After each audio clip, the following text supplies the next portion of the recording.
welcome once again to Real Shame, a show where the two of us fellas talk about our list of movie blind spots or our list of shame. My name is Andy. And I'm Adam. And this week we're going to tackle a couple of movies that at least one I have not seen.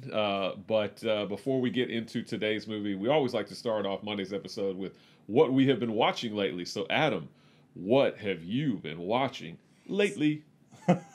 It's been kind of a busy couple weeks for me, so I haven't been watching a whole lot. But I did watch I think it's 6-part series of Q Into the Storm. Have you seen this on HBO Max? No. It's like a It's a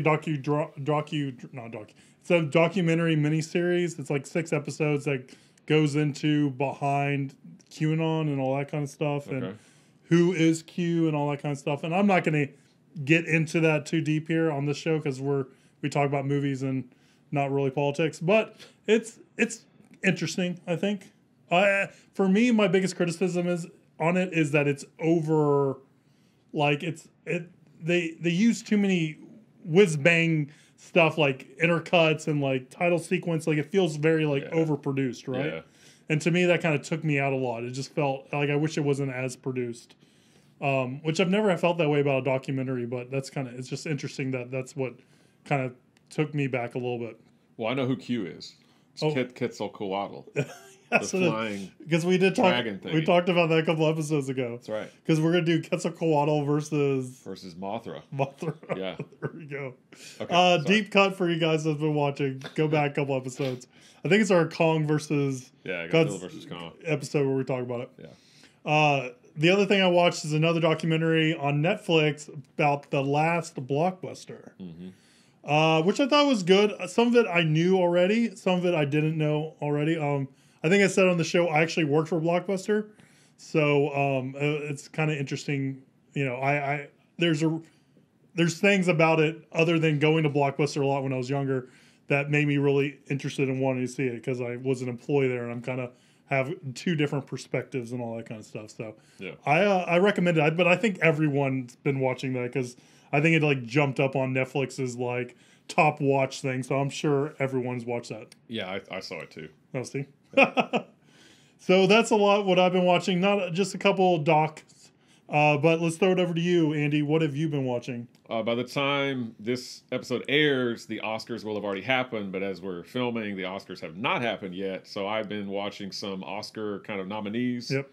I watched Ma Rainey's Black Bottom on Netflix with Viola Davis and the late, great Chadwick Boseman. And I thought it was good. It's based on a play, and you could definitely tell it's based on a play by August Wilson. I believe he's also the fellow that wrote Fences, which also came out. It was a movie that came out a few years back with Denzel and Viola Davis. But yeah, I thought Ma Rainey's Black Bottom was good.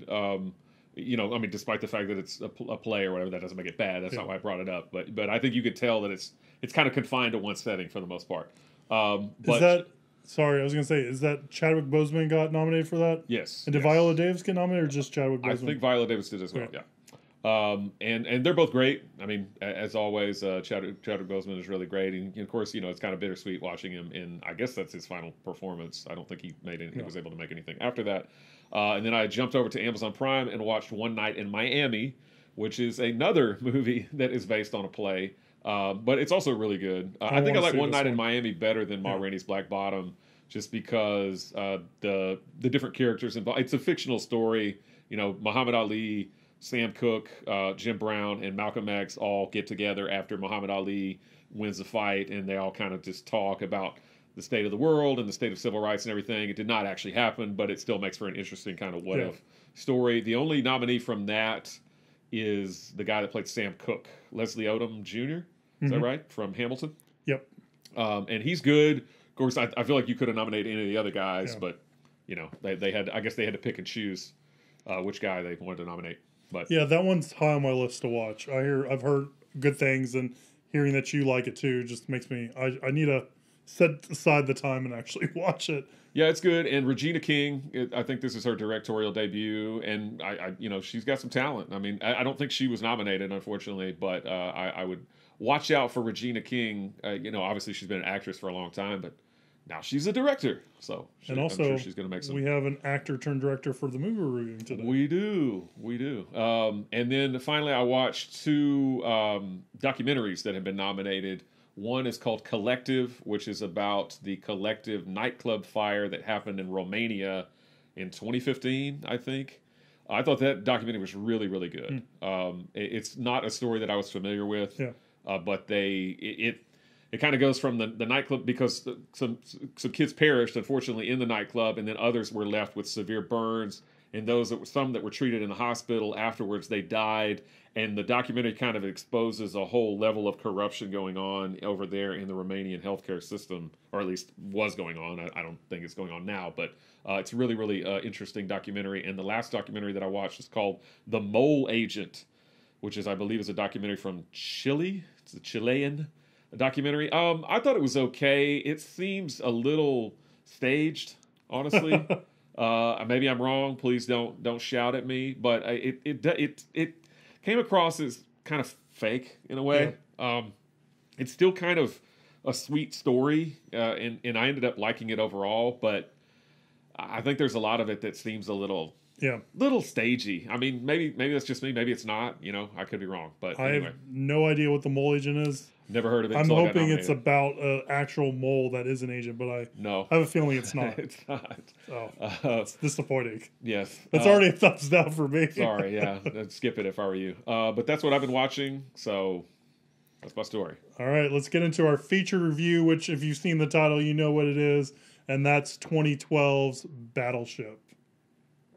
An alien armada disrupts the RIMPAC training exercise in the Pacific and is up to an international fleet to battle the alien threat in this board game turned movie, Battleship.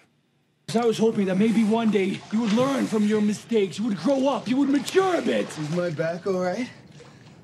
Ah! Oh my God, my back. You're 26, and what have you got? You got what? $65 to your name? I got tased. A car that doesn't start. You're living on my couch. Those things work. But Matt, look at yourself. Oh my God. As from now, as from right this second, there's a new dynamic at play. Battleship is written by John and Eldrick Hobar, is what I'm going to say. I don't know if that's correct. And directed by Peter Berg. Peter Berg is an actor, and he's also a director. He's directed a bunch of movies. He's directed Friday Night Lights, both the movie and the TV series. Love the TV series. He directed The Rundown. He's directed Hancock. And after he directed Battleship, he's kind of gone more into the jingoistic kind of movies. I guess that's a little editorializing on my behalf. But he's done like Patriots Day. He did the one about the Boston Marathon bombing. And he's kind of gone a little, more rah-rah America kind of movies, in my opinion. This is a movie I've seen, unfortunately. But it's a movie Andy hasn't seen. So that's why we're doing it this week. And that's why it's his week. So, Andy, what did you know about, A, do you like the board game? B, is there aliens in the board game?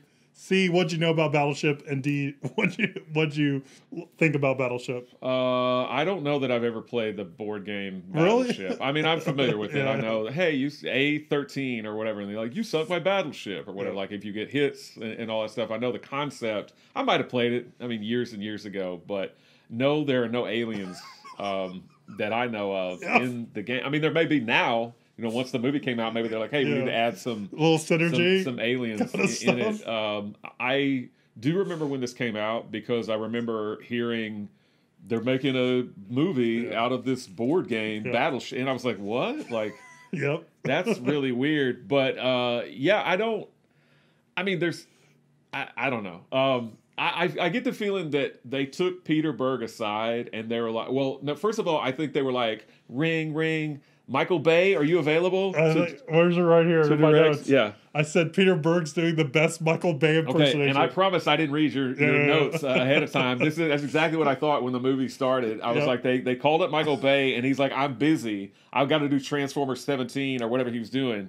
And so they're like, who can we get? And they're like, let's get Peter Berg. I don't know why, but they called up Peter Berg, and they're like, we want you to do your best Michael Bay. Like, you need to do Michael Bay, and I think that's exactly what he did. But weirdly enough, I actually kind of like this movie a little really? bit. Yeah, I mean, I was definitely kind of entertained, but it goes on forever. You know me, I don't like really long movies unless they really need to be really long, and I feel like this one goes on way too long because it's like 130 minutes or something like that. But I actually didn't think the movie was that bad. I kind of liked it. Like I liked the beginning of it when Taylor Kitsch tries to get the burrito for the girl. Apparently, that's like I don't know if it's a spoof, but it's based off some YouTube video of the same. I think I've seen that video before where the guy like falls through the roof of the convenience store. So I thought that was actually funny. Yeah. And I didn't feel like that the movie takes that long really to get going before the aliens show up. And then once the aliens show up, it's just death and destruction and rampage, like basically the rest of the movie. Yeah. I could have done without his girlfriend, like on Sam, played by Brooklyn Decker, and the one guy, the guy with the double amputee with the leg. I mean, that guy was cool looking. And then the annoying Hamish Linklater character. Hamish, I don't know how you say his name. That whole kind of thing. But they still need to have the girl involved in the movie. But I mean, as far as the rest of it went, and it does have a lot of recognizable faces in it. Oh, a ton. Do you think they went to the Independence Day director? I can't think of. I know Dean Devlin is the writer. Roland Emmerich. Roland Emmerich. Do you think they might have? Do you think they called Michael Bay? Michael Bay's like, I'm busy. They called Roland Emmerich, and Roland Emmerich's like, no, I'm doing White House Down or whatever. Yeah, Olympus Has Fallen and. Maybe. All right, yeah. Yeah. So is this the movie that you said you have seen it before? Yeah, I saw it. I did not see it in theaters because it looked terrible. I had a friend that really likes this movie. I think like unironically, and I'm like, you like this movie? I'll watch it. Yeah. And when I first watched it, I was just like, this movie is just too much, too ridiculous. I didn't like it. Yeah. But this time around, I just had fun in the aspect of how like over the top it is and how ridiculous it is. So I had more fun this time around. But it's just, I don't think it's like a good movie, but there's some fun aspects to it. Yeah. The actually the guy that you're talking about that teams up with Brooklyn Decker, I've met him in real life. Oh, really? Yeah. Cool. Which I'll tell you, I can give you a little more details after the podcast. But I just met him through like an event and stuff like that. Cool. It was pretty cool. So that being said, I'm still going to be kind of critical on the movie, just because, it is a movie, and I think you can do things better. Like, I understand movies for entertainment purposes, but I also think that movies should strive to be more than just vessels for entertainment and stuff like that. Mm-hmm. So, like I said in the beginning, there's aliens in Battleship. It's not my first go-to when someone's telling me they're going to make a Battleship movie. I'm not like, let's include aliens, but they definitely went there. Like you said, Peter Berg is doing his best Michael Bay impersonation, and apparently it worked out well for him because I think he's kind of continued doing that a little bit with those latter movies, being very raw American-centric kind of stuff. Well, he stayed on the water because he did, I don't know if it was his direct movie after this, but I know he did Deepwater Horizon. Yeah, he did that with Marky Mark. Yeah, he's done like a bunch of movies with Marky Mark because he did Patriots Day. He did Lone Survivor, which I think he also got a lot of credit for. I don't know. And as Taylor Kitsch in it, I'm not the biggest fan of that movie. He did and all that kind of stuff.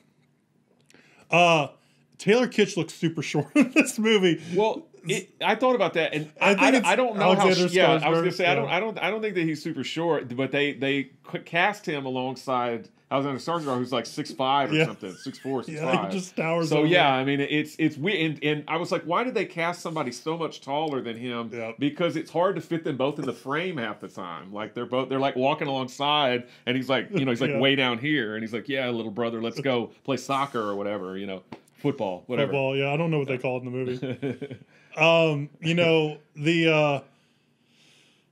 The one really cool thing that happens in this movie, and that I recognized when I first watched it, and I liked again this time, was how they incorporated the Battleship grid by using the NOAA buoy system, and then they're like, oh, bring in the NOAA buoys, and all of a sudden like it starts building out this grid and stuff. Yeah. So and they also had the letter, the single letter and the number. Yeah. So I liked how they ended up incorporating that. I thought that was clever and fun and neat. and it made me giddy. But that's the closest resemblance to the game that I saw. I mean, other than that, and the fact that the movie has battleships in it, and some of them get sunk. That's about it. I don't think anyone says nobody. You sunk my, nobody says that. It was a missed opportunity to say you sunk my battleship. That they left that on the cutting room floor. They did.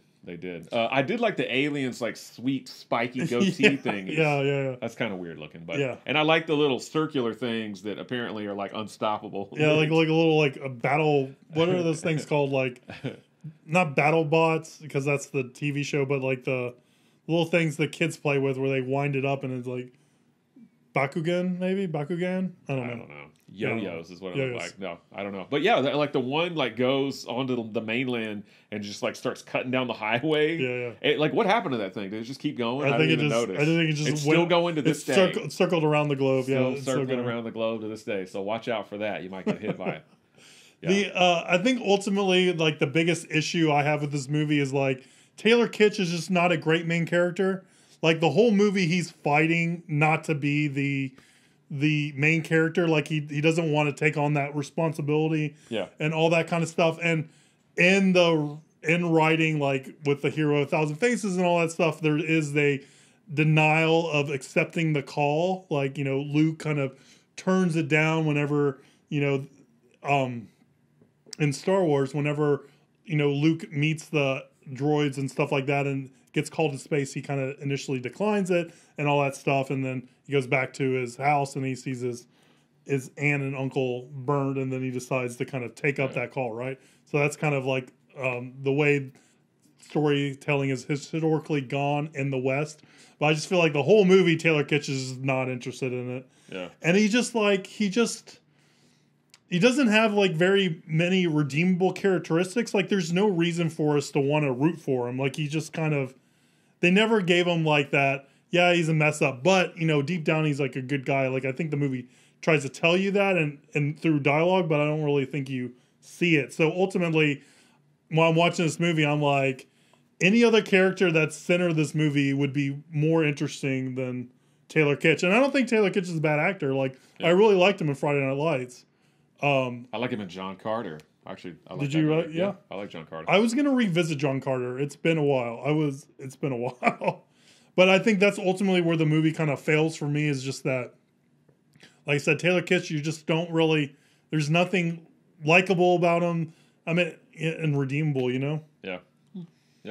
And what do you think about like them like bringing back the Missouri and turning the? I mean, if that ship had been sitting that long, I'm not sure everything would have worked properly. But I thought it was kind of fun, like getting the veterans involved or whatever. Yeah, I thought that was kind of cool. Apparently, they filmed that on the real Missouri, or the real Missouri kind of took off. Yeah. Oh, that's cool. It reminds me a lot of Battlestar Galactica, the remake of it, which I think did come out first. I think the remake of Battlestar Galactica came out in 2004. But yeah, there's in the pilot episode, there's something that's very akin to that that's interesting to me. So like, you know, I kind of put this on here just as a goof, and you know, it's like I said, it's just ridiculous. It's a ridiculous movie. It's fun if you take it at that kind of value, but it's just ridiculous. And you haven't seen it, so I figured I'd just get your take on it. Yeah, and I enjoyed it for what it is, but yeah, it's no masterpiece, but it'll do. I don't know that I'll ever watch it again. Yeah. I mean, but, you know, maybe. Who knows? I was going to say, obviously, Peter Berg, you know, he directs movies, but he still acts a lot, too. Yep. And he is in this movie for about 5 seconds. Yep. He is one of the members of the crew on the ship. And also, very, very quickly, you see Rami Malek. As soon as I saw him on screen, I went on IMDb to see if he's there, because I was like, if he's not, I'm texting Andy to add him. He is, yeah. Rami Malek. He actually has a little bit more, I think, screen time than Peter Berg, but neither one of them have an actual character name because they're just kind of extras in the movie. But obviously, Rami Malek's career has taken off since then. Well, I mean, we had Liam Neeson. He should have like said something like, you know, I know who you are to the aliens or something like that. Yeah. I have a particular set of skills. Yeah, we kind of had exactly. We kind of had a Friday Night Lights TV series reunion in this movie because we had Jesse Plemons along Taylor Kitsch. Jesse Plemons, his career has also skyrocketed. Yeah, he's in a lot of movies. He's in a lot of stuff now. So that's kind of what I want to say about Battleship. Anything you want to add? No, it is 34% fresh on Rotten Tomatoes. That seems about right. Yeah, and 54% audience score. Roger Ebert, so he wasn't doing the television show obviously by this point, but he gave it 2.5 stars. So I think it's kind of a mild thumbs up from him. Maybe Leonard Maltin just gave it 2 stars. Okay, not that hot on it. So I get it. Yeah. So sometimes on this show we choose movies that are very similar to review next to each other, but sometimes some of the hosts just get a matchup in their head and they just think it's perfect, and whether or not the movies are similar or not. So to pair up with this movie, I thought a pairing of Battleship and Battleship Potemkin just sounded interesting. They both got Battleship in the name. That was my rationale. It's a win. So we have one of the first movies ever made at Battleship Potemkin and a pretty recent movie in Battleship. And I thought the namings, they both have Battleship in the name. So we'll see if anything else is the same between these movies. I mean, you did want to do Casablanca and White House Down together one time. I was really pushing for that because Casablanca in Spanish is White House. White House, exactly. But hey, you could email us and let us know. Maybe we'll do White House Down with some other White House movie. Anyways, anything? Nope. No. All right. That was our show. That was our review on Battleship. If you think Battleship is hilarious and a lot of fun, let us know. Leave a comment down below. If you didn't like Battleship, you can also do the same by leaving a comment down below. Let's start a discussion. We answer viewers' questions on our Wednesday episode, so shoot us that email, realshame@gmail.com. We're calling on you to send us both questions and potential movies to review. That would be super cool, and we just want to make sure we're giving you the content you want, right? So that would be awesome for us. We're on social media at Real Shame on Instagram. Follow us there. And stay tuned in a couple days when we look into Battleship Potemkin that unfortunately doesn't have any aliens in it. We'll see you soon, guys. Bye.